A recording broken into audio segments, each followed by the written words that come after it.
ప్రియమైన వాళ్ళారా, ప్రభుని యేసుక్రీస్తు నామమున మీ అందరికీ ఈ యొక్క ఉదయకాల సమయంలో నా హృదయపూర్వక వందనాలు తెలుపుకుంటున్నాను. ఈ రోజంతా కూడా మీరు చేయబోయే అన్ని విషయాల్లో దేవుని హస్తము మీకు తోడుండి మిమ్మల్ని నడిపించును గాక. పిల్లరా, ఒక వచనాన్ని మనము చదువుకుందాము. యాకోబు పత్రిక 4వ అధ్యాయము 8వ వచనం ఇలా చెప్పుచుంది, దేవుని యొద్దకు రండి, అప్పుడు ఆయన మీ యొద్దకు వచ్చును అనేటువంటి మాటను ఇక్కడ మనం చదువుతున్నాం. ప్రియులరా, దీని మాట ఏంటి? దీనికి అర్థం, ఈ మాటకు అర్థం ఏంటంటే ప్రియులరా, మనము దేవుని దగ్గరికి మనము చేరినప్పుడు ఆయన మన యొద్దకు చేరేటువంటి దేవుడిగా ఉంటున్నాడు. కొన్నిసార్లు మనము ప్రార్థనను విడిచిపెడుతున్నాము, సంఘం యొక్క ఐక్యతను మనం విడిచిపెడుతున్నాము, అప్పుడు మనం దేవునికి దూరంగా అవుతున్నాము అని అర్థం అండి. ఈ యొక్క వాక్యం చదివినప్పుడు నాకు లూకా సువార్త 13వ అధ్యాయంలో 10వ వచనం నుండి ఒక స్త్రీని గురించి చెప్పబడి ఉంది. ఆ స్త్రీ నాకు గుర్తొచ్చింది. ఈరోజు ఆ స్త్రీని గురించి మనము ధ్యానించుకుందామండి. లూకా సువార్త 13వ అధ్యాయము 10వ వచనంలో ఒక స్త్రీని మనం చూస్తున్నామండి. 10వ వచనం నుండి ఒక స్త్రీ ఉంది, ఆమెకి దయ్యం పట్టుంది. ఆ దయ్యం ఆమెను బలహీనపరుస్తుంది. ఎన్ని సంవత్సరాలంటే దాదాపు 18 సంవత్సరాలు ఆమె చక్కగా నిలవలేని ఆమె గూనురాలుగా ఉంది.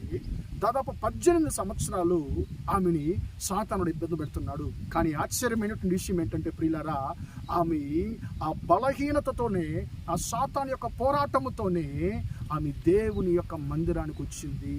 ఆ సమాజ మందిరానికి ఆమె వచ్చినట్లుగా మనం అక్కడ చూస్తున్నాం. ప్రియులారా, చూడండి, కొన్నిసార్లు మనకి చిన్న చిన్న బలహీనతలు వచ్చినప్పుడు మనము సంఘాన్ని మనం మర్చిపోతాము, సంఘానికి వెళ్ళడం, చర్చికి వెళ్ళడం మర్చిపోతాము.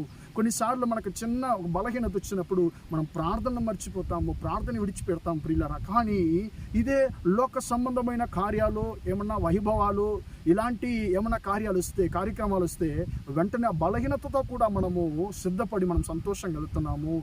లోక కార్యాలకి చూపించేటువంటి ఒక ఆసక్తిని మనము దేవునిని వెతకడంలో చూపించడం లేదు. పిల్లారా, ఈ యొక్క సహోదరి, ఈ యొక్క స్త్రీ మనకు ఈరోజు ఒక పాఠంగా ఉంది. ఆమె మనతో మాట్లాడుతుంది.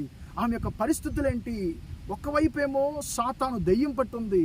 ఆ సాతాను భయంకరంగా ఆమెతో పోరాడుతున్నాడు.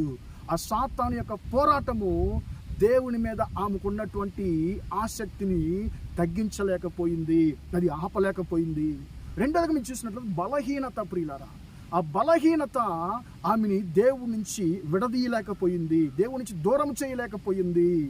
మూడవదిగా ఆ బలహీనత వల్ల కలిగినటువంటి హేళన.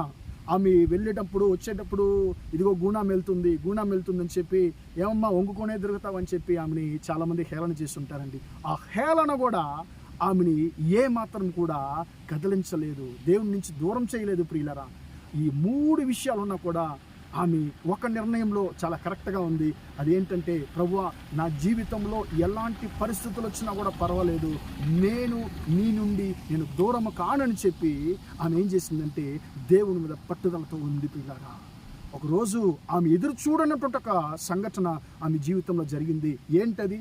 ఆమె వెళ్ళేటువంటి సమాజ మందిరానికి యేసయ్య వచ్చాడు. ఆయన అక్కడ ఉపదేశిస్తున్నాడు. కరెక్ట్గా ఎంతోమంది అక్కడ ఉన్నా కూడా ప్రత్యేకంగా ఆమె మీద యేసయ్య దృష్టి పడింది.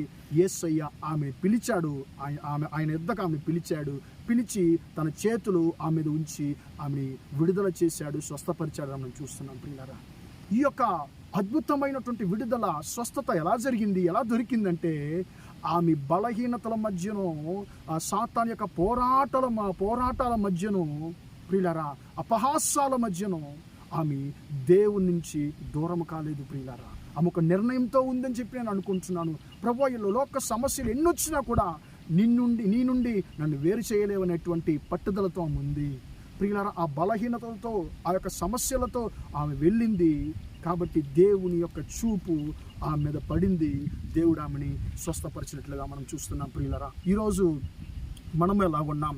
మన ప్రార్థన జీవితంలో మనం దేవునికి సమీపంగా ఉన్నామా, లేకుంటే మనం దేవునికి దూరంగా ఉన్నామని చెప్పి మనం ఆలోచిద్దాం. ప్రియులారా, చిన్న బలహీనతలు వచ్చినా కూడా మనం సంఘాన్ని మర్చిపోతున్నాం. ఈరోజు ఈ యొక్క స్త్రీ మనతో మాట్లాడుతుంది.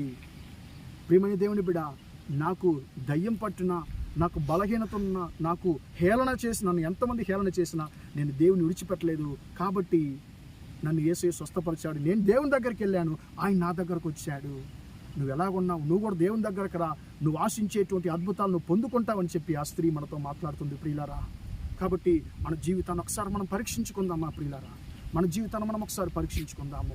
మన జీవితంలో మనం దేవునికి దూరంగా ఉన్నామా లేకుంటే సమీపంగా ఉన్నామని చెప్పి మనము ఒక్కసారి మన జీవితాన్ని మనం పరీక్షించుకుందాం. మన ప్రార్థనా జీవితము ఒకవేళ తగ్గి ఉంటే ప్రియులారా మనం దేవునికి దూరంగా ఉన్నామనేటువంటి అర్థము. మనం దేవునికి దూరము కాంగా మన జీవితంలో సమస్యలు ప్రతిరోజు ఎక్కువ అవుతాయి. కాబట్టి ప్రియులారా మనము దేవునికి మనము దగ్గర అవుదాము. దేవుడిచ్చేటువంటి ఆశీర్వాదాలను మనం పొందుకుందాం. ప్రార్థన చేద్దామా? ప్రేమగల మా తండ్రి, దయగల దేవా, ఇంతవరకు తండ్రి మీ బిడ్డల తండ్రి యొక్క మాటలు విన్నా మీ బిడ్డలు మీరు దీవించండి, ఆశీర్వదించండి. యేసు నామములో యేసయ్యా స్తోత్రం తండ్రి. దేవుని యొద్దకు రండి అప్పుడు ఆయన మీ యొద్దకు వచ్చిన మాట ప్రకారం తండ్రి ఆ స్త్రీ తన బలహీనతల మధ్య, పోరాటాల మధ్య తండ్రి, హేళన మధ్యలో కూడా తండ్రి యేసయ్యా నిన్ను వదిలిపెట్టకుండా నీ దగ్గరకు వచ్చింది, నీ సన్నిధిని వెతికినట్లు తండ్రి మా జీవితంలో కూడా తండ్రి మేము నిన్ను వెతకడానికి కృప దయచేయండి తండ్రి. ఆ యొక్క స్త్రీ ఆ యొక్క అద్భుతాన్ని పొందుకోవడానికి 18 సంవత్సరాలు తండ్రి ఆమె కనిపెట్టుకుని ఉంది తండ్రి, విశ్వాసంతో ఉంది తండ్రి. ఆ 18 సంవత్సరాల తరువాత ఆమె ఆలోచించని తండ్రి, ఆమె తలంచని ఒక గొప్ప అద్భుతాన్ని తండ్రి మన జీవితంలో చేసిన ప్రకారము యేసయ్యా మీ నుండి దూరం చేస్తున్న, మీ బిడ్డలను దూరం చేస్తున్న ప్రతి ఒక్క సాతాను క్రియలు, పోరాటాలు తండ్రి, అపహాసాలు మీ బిడ్డలు ఎదుర్కొనేటువంటి కఠినమైన పరిస్థితులు యేసు నామములో తండ్రి తొలగిపోవునుగా కానీ ప్రార్థిస్తున్నాను. ప్రభువా మీ బిడ్డలు ఆశించేటువంటి, ఇష్టపడేటువంటి అద్భుతము, స్వస్థత తండ్రి, విడుదల ఇప్పుడే మీ బిడ్డలకు దొరుకునుగా కానీ ప్రార్థిస్తున్నాను. యేసు నామములో ఈరోజంతా మీ బిడ్డలు చేయబోయే అన్ని విషయాల్లో మీ హస్తం తోడు నడిపించమని యేసు నామములో ప్రార్థిస్తున్నాను తండ్రి. ఆమేన్, ఆమేన్.